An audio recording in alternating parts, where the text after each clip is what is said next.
Yeah, is there a little bit of like anxiousness now? Like it's getting closer to those times when OTAs would be rolling around and things like that. Are you kind of chomping at the bit? Yeah, a little bit, just trying to ways to work out and do drills I would do on these days just to get my mind off of it, just stay ready. Awesome. So tell me why you wanted to do this virtual camp and kind of how it's going to go. The virtual camp, it was a good idea by BamFam Foundation because they helped me with my other camps what I have in my old high school. So he came to the idea about virtual camp, and I was like, you might be able to reach more out to more kids than actually going to a physical camp. So I thought it was a great idea, and I said I'm down to do it. This is how he set it up and how he's supposed to do it. So we've been going about that. Is it kind of like you said, because it's able to reach so many, there's obviously always a limit on those real in-person camps, but is it cool to know that you could have a lot of people joining you on Saturday for this? Oh yeah, it's pretty cool. We have a plan, a PowerPoint where we have a schedule, so it's been going really well with that, and just getting kids active and just giving them a little motivation. I know quarantine sucks, but just have a good time for like maybe 90 minutes. Yeah, and I saw like on the list of things like equipment wise, like there's you don't have to have all this equipment and gear. Why was that important to kind of show like a creative side for, that anyone could do it basically? You just do whatever find whatever you need. We'll do whatever you want. So just do if you want to do it in your living room, your garage, in your backyard. Grab a bottle. Just do grab a bottle or a shoe or anything, towels, just to put landmarks. Like anybody could do it. How have you been getting creative in your own workouts? Oh well, I've ordered weights and dumbbells and everything, cycling, body, just keep in shape. And in my backyard, I just do a lot of drills, try to keep my technique sharp. Hoping that the weather cooperates because it gets a little as it gets a little warmer. And it's rain. One weekend was 75 degrees, and then the whole week was 45 to 30. So it's pretty rough. That's awesome. Why is this foundation that you work with important to you, and why did you feel like this was a good time to do something? Because you could do anything, but why this and why right now?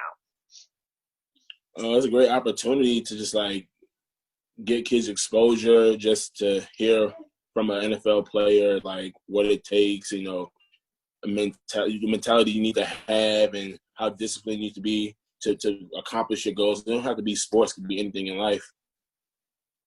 And to kind of wrap it up, what would you say you're working on as you get set for the upcoming season personally, like coming off of last season, going into this one? What do you want to see yourself improve on? What are your goals going into this one? My technique, last year I was winging it, honestly. I was throwing in the game. I just, try to do the best as I can. But now I feel like I know what it takes, and I know I could do it because I see it on film like, okay, I could do this. It might not look pretty every time, but now I could do it. I could be more consistent in my technique and just more confidence now because I played against the best D tackles in the NFL, and I realized that, okay, I could hold up my end against them. I could further my game and just keep collecting information and just talking to the older guys. Yeah, there's a lot of talk around your unit specifically, and like you said, because you've had that experience now, you can do it. Do you feel that like you have this extra boost now going into this season? Like you said, you're going to work on technique, but do you feel this fire within you? Like I can do this now. Yeah, just playing with confidence. Game day, not being nervous now, just going to do it because you can trust yourself. Like, okay, I've been doing this for how long? Like I already know the angles, the setup, and just go do it. Don't even think about it anymore. And do you feel like your transition from defense to offense now is kind of just behind you, and you're like, man, look at me now. Like you didn't even think that maybe would happen, and now it's like second nature to you. No, I'm just excited. I had a couple coaches in college wanted me to play offense, but I wanted to play line. But at the end of the day, is what's best for your family and what's best for you. And I felt like moving over, coach asked me to. I said, this might be the best spot for me. And it's been working out, and just it's behind me now. Like defense is behind me now. I can't go back, so I'm just focused on offense and just making a name for myself. When you saw the schedule release, did it feel like, because of all this craziness that's going on, did it seem like a tangible, like, okay, there's at least a schedule, we know what we're going? What was kind of your reaction to the schedule? It was exciting because I'm playing against. If we get to play this year, I'll play against some guys I played with in college. I'm excited. I'm super excited about that. And like, I usually get hyped like this in college. So now that I know, like, okay, I'm playing, I have a chance to continue playing. I said, okay, now I got something to look forward to. I'm gonna keep pushing myself, be prepared. There was a couple. I mean, there's a lot of primetime games for you guys. What games did you circle on the calendar that you're going to keep an eye on? I really didn't circle any games. I was just excited for the opportunity every week because it's different players you're going against and, different schemes. I'm just excited just to play, period.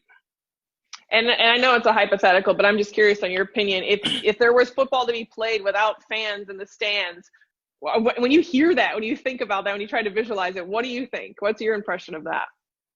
Oh, just line up, just play ball. I just want to have fun. Like, it just, at the end of the day, I just want to have fun, play football, do what you love, and football's do what I do. And I'm like, you know what? Just line up, we have fun, and just enjoy it. Most people can't do it, so. And are you watching The Last Dance at all on ESPN? Oh man, I'm super competitive, Michael Jordan. Of course, it's great. It's crazy. What is there anything that, like, have you had a favorite moment or part that's impressed you? I've had a lot, but I'm just curious to get other people's takes. Oh, the point with the Charlotte Hornets and his old teammate was just talking smack, and then it's like a game within a game. I said, man, his mentality is crazy. Like, he already accomplished everything. It's just like, okay, that's what you said. Now watch this. And he just destroyed them. I said, man, you just woke up an animal. Like, just get somebody going. Like, it's great. We're seeing that, like, competitive.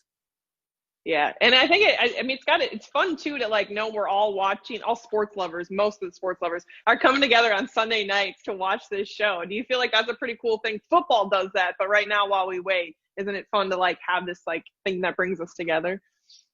Yeah, it's great watching him, like, play as Michael Jordan, and then seeing behind the scenes how he is as a person is cool. Like, man, Michael Jordan's dope, competitive, all on the court,